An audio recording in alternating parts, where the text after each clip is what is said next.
Who I am and what I do. Well, my government name is Nick Banks. That's where Mr. Bankshot kind of came from. I just did like a little play on my last name. I'm a comedian, entertainer, however you want to label it, just not a social media comedian, because that's what people kind of like put on us, people who create content. But I'm just all around comedian. As far as putting out content and being consistent, that right there is that's the number one priority for anybody who, makes content or has a business. Like, if you look at it from like a music artist standpoint, if you just put out one song and you just hope that that song is gonna catch on, I mean, it might, but people are gonna wanna know what's next.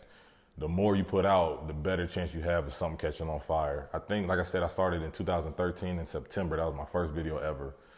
And my first video that actually went viral was 2016, like September.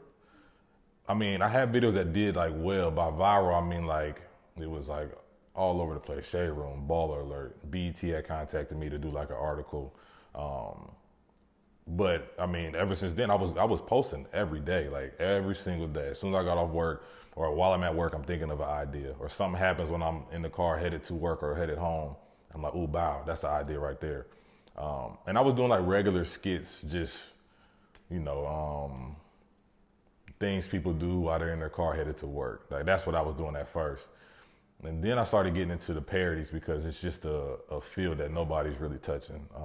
Weird Al Yankovic is a white guy who, I don't know if y'all seen his Trapped in the Closet parody. It's called like Trapped in the Drive-Thru. So like, he was and still is an inspiration to me, but nobody really does it. So the video that went viral was the Cha-Cha Slide parody that I did. It was called the Steal Your Man Slide. It's pretty much just to teach women how to get a man if they wanted one. You just take somebody else's. But once I did that one, I'm like, oh, I'm only doing parodies from now on. And then I had like some other people who, do social media videos, and they was like, oh man, you should stop doing parodies because, you're gonna kill it. Like, you're gonna overdo it. And I'm just like, nah, like, I'm not gonna stop. You know what I mean? Like, and they have more followers than me and everything. I'm like, nah, I'm not gonna stop. I'm just gonna keep going. So that's what I'm known for now. It's to the point now when, like, whenever something happens, as soon as Kanye West was going on his rant, they in my DMs, hey, I know you about to do a Kanye video. Or when the whole Usher thing happened, like, oh man, I know you got to do something to Confessions. It just, people, that's what they expect from me. When I go to do comedy shows, like, people will come up and quote word for word like songs, or they'll hit me up and say, like, I can't even remember the original words to the song. Like, all I can hear is your song. So it kind of got to that point. When did I feel like now it's a business? Probably when I got offered like my first check, let's say. When money gets involved, that's when it becomes like a business. I'm not like, I don't believe every opportunity there's a check attached to. You'll miss a lot of blessings if you feel like money gotta be here in order for you to have an opportunity. But I mean, like I said, just when somebody reached out and they were trying to offer me some money or something, I'm like, oh, okay, well, I need to start an LLC and be legit, So started an LLC, make sure you do your taxes and everything like that. I feel like it's a lot of people though who don't do that. And I mean, you're gonna hurt yourself in the long run, just because, I mean, you gotta be positioned right as far as your paperwork go, or people can screw you over, and you don't want to be in that type of situation. What advice can I give to other entrepreneurs?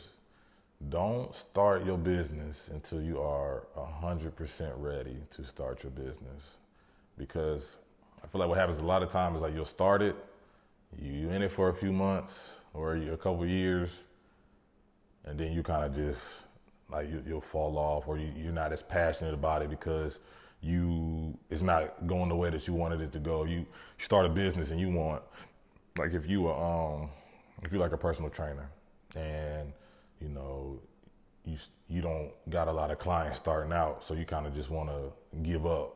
But it's like, why would you give up? Like, just keep going. You have to find a way to build. There's nothing wrong with taking a step back and you know, rebranding and trying to figure out, okay, what's going on, what's wrong, to get better. You also, you know, kind of to what you said about talking to people in your field, you got to talk to people in your field, talk to people who are experienced.